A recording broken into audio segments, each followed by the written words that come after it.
Everyone, अस्सलाम वालेकुम, welcome to Samaa podcast. This is Rabia Shahid. जैसे कि सर्दियों का मौसम है और जो न्यू मॉम्स हैं वो वेट को लूज़ करना चाहती हैं, अपने वेट को मेंटेन करना चाहती हैं, लेकिन अक्सर उन्हें अपने इर्द गिर्द से, अपने बुज़ुर्गों से, अपनी माँओं से और सासों से ये सुनने को मिलता है कि भाई देसी घी में बनी पंजीरियाँ खाओ, मक्खन खाओ, हलवे जात खाओ, लेकिन वो बेचारियाँ रियल में वेट को लूज़ करना चाह रही होती हैं। तो आज हम बात करेंगे कि जो न्यू मॉम्स हैं वो अपने वेट को कैसे मेंटेन कर सकती हैं, वेट को कैसे लूज़ कर सकती हैं एक बैलेंस डाइट के थ्रू।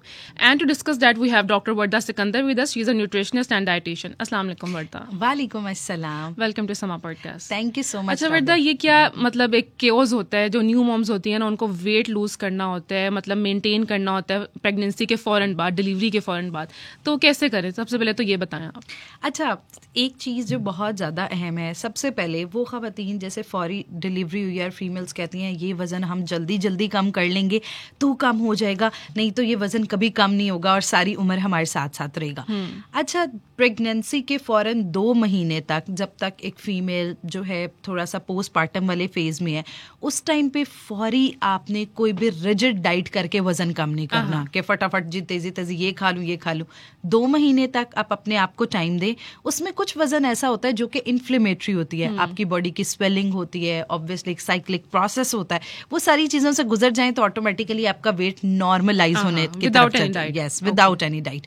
अच्छा, उसके साथ 1-2 चीज़ें बहुत अहम है कि बहुत ज्यादा खाना या फिर खाना छोड़ देना, दोनों चीजें बहुत ज्यादा खतरनाक है। ये तो ड्यूरिंग प्रेगनेंसी फोकस किया जाता है ना कि जो सास होती हैं, अम्मा होती हैं, भाई खाओ खाओ खाओ, एवरीथिंग जो भी है, फल है, खाना है, तो उसमें फिर वो प्रेगनेंसी में नहीं बैलेंस किया जाता। प्रेगनेंसी में बैलेंस नहीं किया जाता, लेकिन जैसे फीमेल्स होती है ना, ओके जी अब बच्चे की बर्थ हो गई है, अब जितना खा सकते हैं वो खाओ। और बिल्कुल जैसे आपने बात की, हमारा जो रिचुअल्स कल्चर्स बड़े खूबसूरत हैं, जिसमें पंजीरियां, हलवे, एक स्पेशल प्रोटोकॉल उस फीमेल को दिया जा रहा होता है और उसे बस होता है कि तुमने खाना है खाना है खाना है। अच्छा, कहीं ना कहीं ऑब्वियसली ये नट्स, पंजीरियां बहुत ज्यादा हेल्पफुल भी होती हैं फीमेल्स के लिए। हमारे अंदर जो इन्फ्लेमेशन हुई होती है उसको रिड्यूस करती हैं। जहां तक ताकत की बात की जाए, न्यूट्रिशनल पॉइंट ऑफ व्यू से देसी घी बहुत अच्छी चीज़ है। उसके साथ नट्स अंदर मौजूद होते हैं। अक्सर खवातीन आयरन और मुख्तलिफ वाइटामिन्स की डेफिशिएंसी हो जाती है, तो वो चीज़ें बिल्कुल अश्योर हो जाती है। और ख़ास तौर पे खवातीन को जो कॉन्स्टिपेशन या गट रिलेटेड मसले प्रेगनेंसी में रहे होते हैं, वो सब जो है वो कम हो जाते हैं। अच्छा, अब वज़न कम करने के लिए सबसे अहम है, एक तो ब्रेस्ट फीड लाजमी कराएं फीमेल्स। जब आप ब्रेस्ट फीड कराते हैं तो ऑब्वियसली जो आपकी एक्स्ट्रा कैलोरीज होती हैं वो बर्न हो जाती हैं। उसके साथ देसी घी और पंजीरियों का इस्तेमाल मॉडरेशन में करना है। एक तो कोशिश करनी है, अगर आप देसी घी की पंजीरी इस्तेमाल कर रहे हैं या आप देसी घी ही इस्तेमाल खाली दूध के अंदर या किसी भी सूरत में कर रहे हैं, उसकी क्वांटिटी का बहुत ख्याल रखना है। कोशिश करनी है कि एक दिन में आपके अंदर 2 चाय के चम्मच से ज्यादा देसी घी ना आ जाए। तो इस वजह से जब वो पंजीरी प्रिपेयर कर रहे हो तो कोशिश करनी है बस ऐसे देसी घी नहीं डाल देना। उसके अंदर ऑब्वियसली देसी घी की क्वांटिटी का खास, वो एक इंसान ने खानी है, वो 4 इंसानों ने नहीं खानी, तो इसलिए एक उस चीज को अश्योर किया जाए। और उसके अलावा चीनी जो है वो अंदर बिल्कुल शामिल ना की जाए। नट्स के अंदर ऑलरेडी शुगर का कंटेंट मौजूद होता है। उसके अलावा देसी घी है या इन चीजों के अंदर भी लैक्टोज की मिकदार मौजूद होती है। तो अगर ये चीज इस्तेमाल कर रहे हैं तो उस के साथ आपको एक्स्ट्रा शुगर, हाँ गुड़ का थोड़ा सा आप टेस्ट बर्ड्स के लिए ऐड ऑन कर सकते हैं, लेकिन उसके साथ एक चीज मेक श्योर करें कि क्वांटिटी का ख्याल, और दिन में सिर्फ एक वक्त आप एज अ स्नैक पंजीरी खाएं। जैसे 11-12 बजे आप स्नैक ले सकते हैं, असर के वक्त एक बाउल ले सकते हैं नीम गर्म दूध के साथ। ये नहीं कि सुबह शाम दोपहर सारे टाइम जो है वो आप पंजीरी। अच्छा doctor Warda, does it depend on every body type के? अगर कोई बहुत ज्यादा स्किनी है तो चलें वो 1 से 2 दफा ले ले। हाँ जी बिल्कुल।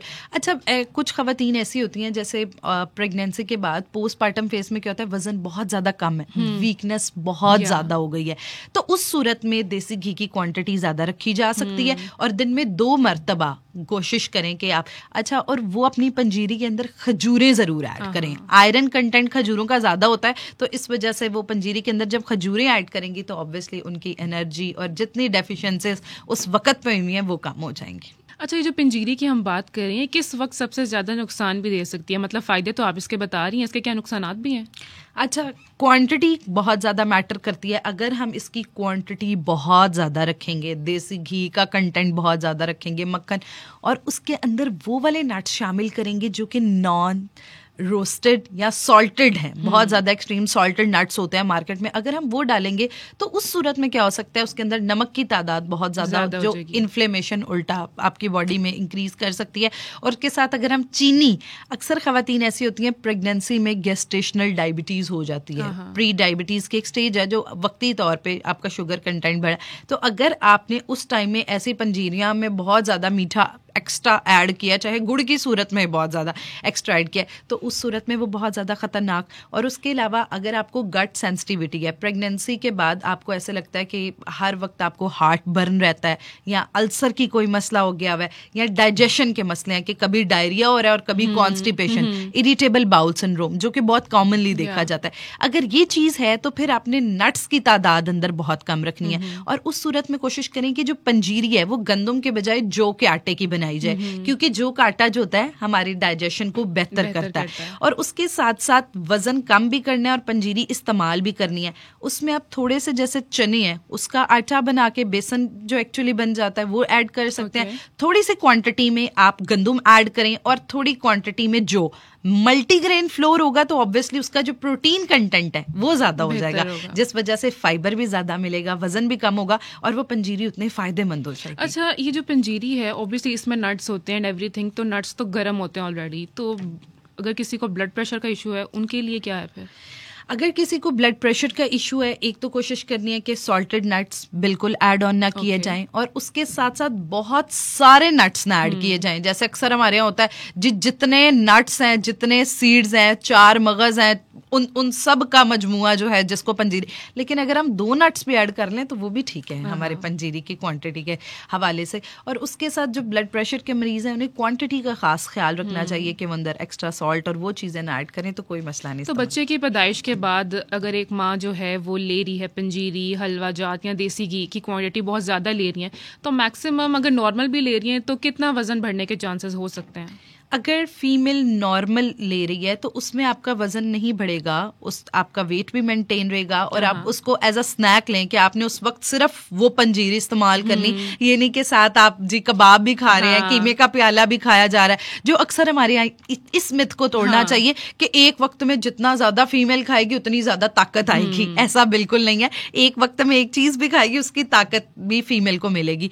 तो कोशिश करें कि अगर फीमेल इस तरह कर रही है तो ऑटोमेटिक तो एजुकेट करने की जरूरत है माओं को और सासों को, नहीं? बिल्कुल जी, सासों को और माँ, और एक जबरदस्ती नहीं खिलाएं। अगर वो फीमेल से नहीं खाया जा रहा तो वो क्या होता है, अक्सर औकात मैंने देखा है देसी घी की पंजीरियां फीमेल्स के उल्टा गट खराब कर देती हैं, उन्हें वॉमिट हो रही है, मगर जी खाएं, ये खाओगी तो तुम जिंदा बचोगी, वरना जो है वो ऑब्वियसली बहुत सारे मसाइल सारी उम्र फेस करने पड़ेंगे। ऐसा नहीं है। उसके साथ पंजीरियों के भी आप ऑप्शंस ऐड कर सकते हैं जो एनरिच है प्रोटीन में। आप उबला अंडा ऐड कर सकते हैं, खजूरों का इस्तेमाल किया जा सकता है, सब्ज पत्ते वाली सब्जियों में बहुत, वैसे नट्स एक मुट्ठी ऐड की जा सकती है, पंजीरों के साथ भी उसको किया जा सकता है, लेकिन ऐसे भी अगर।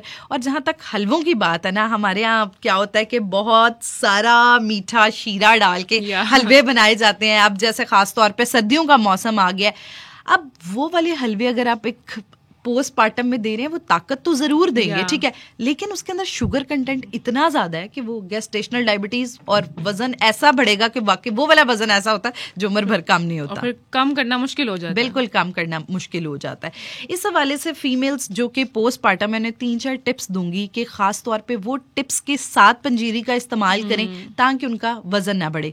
अच्छा, सबसे पहले कोशिश ये करनी है कि आपने जितनी चीजें चीज से स्टार्ट होती हैं, चावल, चीनी, चिकनाई, इन चीजों का इस्तेमाल अपनी पंजीरे में कम रखना है। उसके साथ दूसरी चीज जो है वो एक वक्त में एक काइंड की पंजीरी लें या एक हलवा लें। ये ना करें कि आधी प्लेट में हलवा है और आधी प्लेट में जो है वो पंजीरी है। उसके साथ साथ तीसरी टिप जो कि बहुत अहम है कि डिटॉक्स पानी का इस्तेमाल। अक्सर हमारी नानियां दादियां बताती होती थी कि सौंफ और अजवाइन का पानी, दैट इज सो हेल्पफुल। अगर आपका इन्फ्लेमेटेड वेट है, सोजिश जो पोस्टमार्टम है, उस पानी का इस्तेमाल किया जा सकता है। जैसे 4 ग्लास आप सादा पानी इस्तेमाल करें, 4 ग्लास 40 दिन तक वो डिटॉक्स पानी इस्तेमाल करें, तो वो वेट शेड करने में बहुत। अच्छा डॉक्टर वर्दा, अक्सर प्रेग्नेंट खवातीन को ये कहा जाता है कि जब आपके डिलीवरी का वक्त करीब है तो दूध में देसी घी या मक्खन ऐड करके उनको पीना चाहिए, डिलीवरी आसान होती है। सो इज इट ट्रू या मिथ है?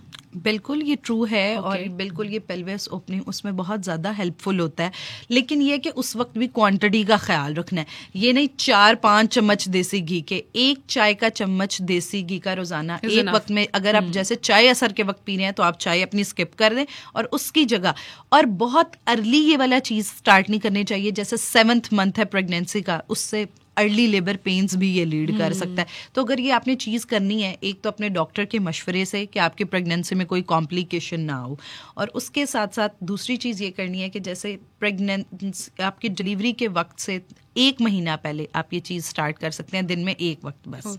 अच्छा डॉक्टर वर्दे, जो न्यू बॉर्न बेबीज होते हैं उनकी हेल्थ को कैसे मेंटेन किया जा सकता है? ऑब्वियसली उनके पैदा होते साथ तो नहीं हम उनको कुछ ऐसे खाने वाली चीज़ें दे सकते, तो कितने माह बाद जो है वो माओं को उनकी डाइट के हवाले से फोकस होना चाहिए? अच्छा, सबसे पहले बच्चों की खुराक, अगर आप अपने बच्चों के लिए कंसर्न है और उनसे वाकई बहुत मोहब्बत करते हैं, बहुत अहम है ब्रेस्ट फीड मिल्क जो है वो बच्चों को 2 साल तक लाजमी एश्योर किया जाए। 1 साल जो है ब्रेस्ट फीड मिल्क के साथ आप 6 माह बाद साथ खुराक भी शुरू करा सकते हैं, लेकिन 6 माह तक breast feed milk is enough. उसके अंदर मौजूद IgA इम्यूनिटी, बच्चों की कुव्वत मुदाफ़ियत, और वो ऐसी कुव्वत मुदाफ़ियत तो सारी उम्र बच्चे के साथ रहेंगी। एक तो ये चीज़ एश्योर करें। उसके बाद अर्ली विनिंग नहीं आपने शुरू करानी। हमारे यहाँ होता है कि टेबल खाने का लगा है ना, तो जो चीज़ माँ खा रही है, फादर खा रहा है, कोई बहन भाई खा रहा है, वही चीज़ हम बच्चे के मुंह में डाली जा रहे होते हैं। ये एक बहुत गलत प्रैक्टिस है। जब आप बच्चे को विनिंग स्टार्ट कराएं, राइट विनिंग, जब आपने बच्चे को खाना 6 माह की उम्र में आप बच्चे को आहिस्ता आहिस्ता सॉलिड फूड शुरू कराएं। उस सॉलिड फूड में आपने बच्चे को फ़ौरन प्रोटीन्स का इस्तेमाल नहीं कराना, क्योंकि बच्चों के गुर्दे जो हैं वो मुकम्मल तौर पर डेवलप नहीं हुए होते। तो उस सूरत में आप, जैसे अभी हम हलवे की बात कर रहे थे और ये वाली चीज़ों की बात कर रहे थे, हमारे पास बहुत सारी हलवे और पंजीरी की ऐसी ऑप्शंस हैं जो हम बच्चों को दे सकते हैं। जैसे सूजी है, ख़ास तौर पर वो बच्चे जिनका वजन नहीं बढ़ता या बच्चे कुछ खाते नहीं, उनके लिए बहुत हेल्पफुल है। थोड़ी सी सूजी भून के उसके अंदर 1 चाय की चम्मच देसी घी की डाल के बच्चे को वो चीनी के बगैर दी जा सकती है। उसके साथ साथ ये अब मौसम जैसे सर्दियों का आ रहा है, गाजर, पेठा, दाल मूंग, इसके हलवे भी बच्चों को दिए जा सकते हैं, लेकिन आपने अंदर चीनी ऐड नहीं करनी है। आप बिल्कुल थोड़ा सा फ्लेवर ऐड करने के लिए गुड़ ऐड कर सकते हैं, देसी घी ऐड करें, और उसकी जैसे प्यूरीज, जैसे अक्सर हम बच्चों को सीरियल ऐड देते हैं ना, इसी तरह नेचुरल इन चीज़ों की नरम करके प्यूरीज दी जा सकती हैं। और उसके साथ साथ बच्चों को बहुत ज़्यादा ऑप्शंस एक वक्त में नहीं देनी कि अक्सर माएँ होती हैं, मेरे बच्चे को ये भी पता चले इसका टेस्ट कैसा है, इसका टेस्ट कैसा है। आप बच्चे को एक वक्त में एक टेस्ट इंट्रोड्यूस कराएं, लिमिटेड एक चीज आपने इंट्रोड्यूस कराई है, और उसके बाद अपने बच्चे का रिएक्शन देखें। अगर वो बच्चा बगिंग कर रहा है, वॉमिट कर रहा है या चोकिंग, गले में उंगलियां मार मार के निकाल रहा है, दैट मीन कि वो चीज बच्चे को इरिटेट कर रही है या डाइजेशन में प्रॉब्लम कर रही है। तो इस वजह से थोड़ी देर के लिए वो चीज आप स्किप कर दें, उसके बजाय दूसरी ऑप्शन इंट्रोड्यूस करा दें। जैसे कभी आप बच्चे को चिकन दे रहे हैं, कभी आप चावल की खिचड़ी बना के दे दें, और उसके साथ कभी आप क्या करें, सब्जियां, कलरफुल अट्रैक्शंस, लेकिन एक ऑप्शन एक वक्त में। उससे क्या होगा कि बच्चे को फूड के साथ मोहब्बत होगी और ऑब्वियसली टेस्ट बड्स डेवलप होंगे। अच्छा, लास्टली डॉक्टर वर्दा, न्यू मॉम्स को क्या एडवाइस देना चाहेंगी? न्यू मॉम्स कोशिश करें अपनी हेल्थ पे खास तौर पे काम करें। बहुत खूबसूरत टाइम होता है, लेकिन उसके साथ साथ अपनी हेल्थ अश्योर करें, न्यूट्रिशन का खास ख्याल रखें, वजन कम करें, डाइजेशन का मसला है वो अपना सॉल्व आउट करें, और उसके साथ साथ ये कोई बीमारी का वक्त नहीं होता, इसको बीमारी ना समझें, वॉक करें और अपनी डाइट को रेगुलर डाइट समझ के बैलेंस डाइट लें ताकि आप हेल्दी और फिट रह सकें। बिल्कुल। Well, thank you so much doctor Warda for coming here and shedding light on this important topic with us. Thank you so much. Until next time, bye bye.